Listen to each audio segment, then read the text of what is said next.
2026 தமிழ்நாட்டு தேர்தல் முடிவுகள் வந்து கிட்டத்தட்ட 3 நாட்கள் முடிய போகிறது.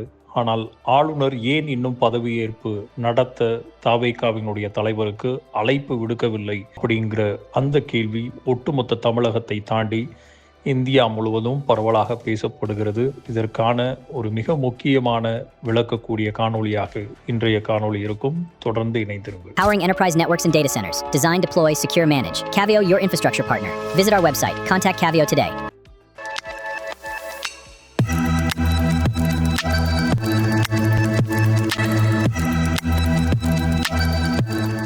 தமிழக அரசியலில் இப்போது மிகப்பெரிய கேள்வி என்ன தெரியுமா? மக்கள் தீர்ப்புக்கு பிறகும் அரசு அமைப்பதில் ஏன் இத்தனை தாமதம்? தவேகா கூட்டணிக்கு தேவையான எண்களை காட்டிவிட்டதாக செய்திகள் வருகின்றன.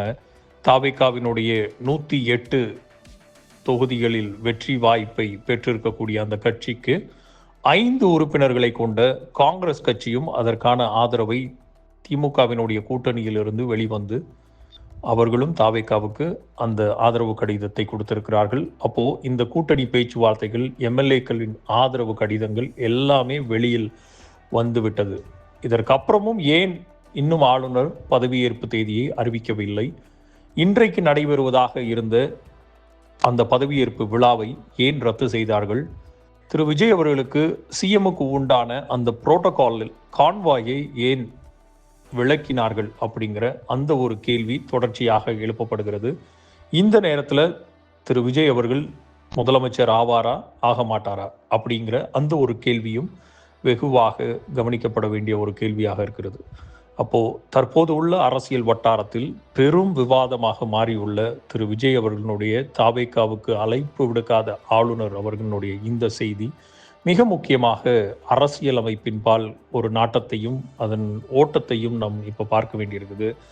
அரசியல் அமைப்பில் ஆளுநரினுடைய பங்கு என்ன அப்படிங்கிறது, இந்திய அரசியல் அமைப்பின்படி சட்டமன்றத்தில் பெரும்பான்மை நிரூபிக்கக்கூடிய வரை ஆளுநர் அரசு அமைக்க அழைக்கலாம் அப்படிங்கிறது தான் நமக்கு பல்வேறு உச்சநீதிமன்றத்தினுடைய தீர்ப்புகள் மிக தீர்க்கமாக உறுதியாக வலியுறுத்தி காட்டியிருக்கிறது.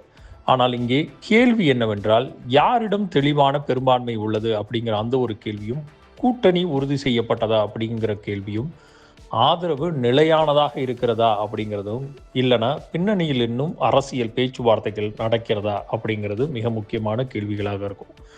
அப்போது இந்த சந்தேகங்களால் தான் தாமதம் ஏற்படுகிறதா என்ற கேள்வி எழுகிறது.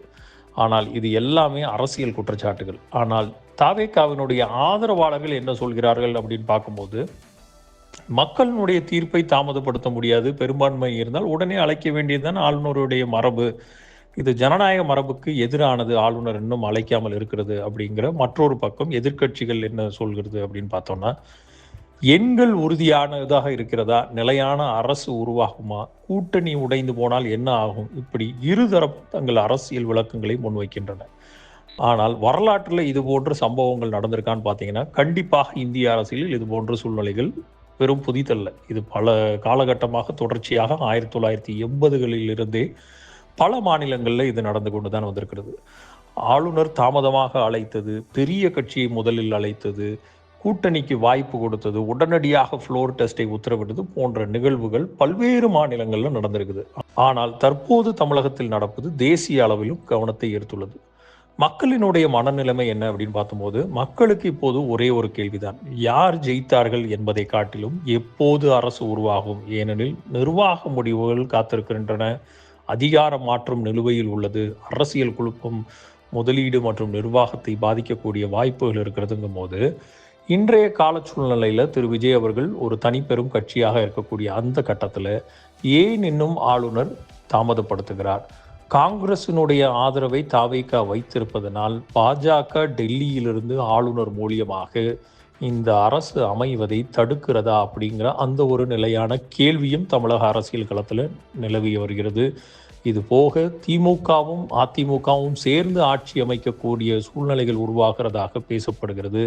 ஆனால் திமுகவினுடைய தலைவர் திரு ஸ்டாலின் அவர்கள் ஒட்டுமொத்தமாக இந்த அத்தனையும் புறந்தள்ளிவிட்டு 6 மாதத்திற்கும் மேலாக தவேகாவிற்கு எந்த விதமான இடையூறுகளையும் திமுக பண்ணாது, ஒரு ஆக்கப்பூர்வமான எதிர்க்கட்சியாக திமுக தன்னை நிலைநிறுத்தும் அப்படிங்கிறத தெள்ள தெளிவாக நிலைநிறுத்தியுள்ளார். இது போக அதிமுக பின்னால் இருந்து திரு சி.வி. சண்முகம் போன்றோர் ரிசார்ட் அரசியலை தற்போது கையில் எடுத்துள்ளார்கள்.